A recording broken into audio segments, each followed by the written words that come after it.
Welcome to today's Blind Intelligence. I'm your host, Miss Roni, where I always seek to give you exquisite cranial repertoire. This week, I am going to touch a little bit on the Todd and Kandi situation. I was looking at it last week and I thought that everything was new and that maybe more details would come out. And no, I always look at things a little differently than other people. So I remember that, like, one of the last things that Kandi said in her statement was to pray for her. So I was actually listening to some music while I was writing down a few notes of what I was going to talk about. And the song came on, God's Got a Blessing. So I feel like that somebody in this situation is praying. Now, I was looking, I think one of the first people that I looked at platforms was Kempire. And he had a couple of, I guess, short pieces of commentary on it before he had like another lady. And the lady made a comment saying something to the effect of that the Leo fragile ego wouldn't let some kind of way take criticism. And I kind of laughed at it because I'm a Leo, and that's a Leo in their shadow side. That's not the king of the zodiac. And I don't know where she get fragile ego from, because that's crazy. Now I know that it's different for a Leo man and a Leo woman, and that every relationship is different. I was married to two fire signs. I'm a Leo, and my first husband was an Aries, and my second husband was a Leo. And this third one, I don't know what to say about him. He a Capricorn and act like a fool sometime, but I'm just saying. But then Kandi is a Taurus. And keep in mind, we don't know either of these people moon signs, because we need to know their moon signs to know how they're going to move. These people talking about the Taurus and the Leo and that she's about this and she's about that. People must forget that feelings are involved. And I just felt like, as I said earlier, people were so ready to rush to report, and even if she made a statement about it, my daddy is a Taurus, and they're very soft-hearted. They can be very stubborn and mean if they need to be, but for the most part, they give in. So, and I'm going to say this too, and this is not saying that this is Todd, but saying with my ex-Leo husband, they could lay on the guilt. But I need this, but you know I love you, and I just try so hard. And they will try that pity party, and they'll mess up and say it to somebody, and you'll be like, you must have forgot I was there.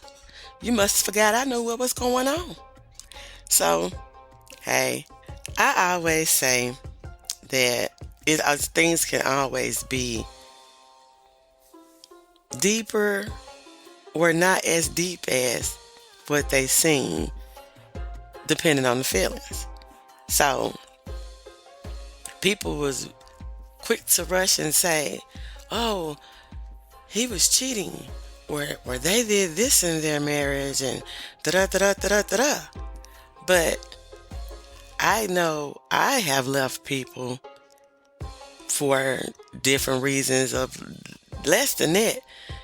Like, we wasn't deep, so I don't know if this would compare, but I dated a guy one time and had the nerves to wear sandals, and his toes just reminded me so much of Fred Flintstone, and I felt like his big toes was too big, and I just didn't want to talk to him no more because his toes was too big.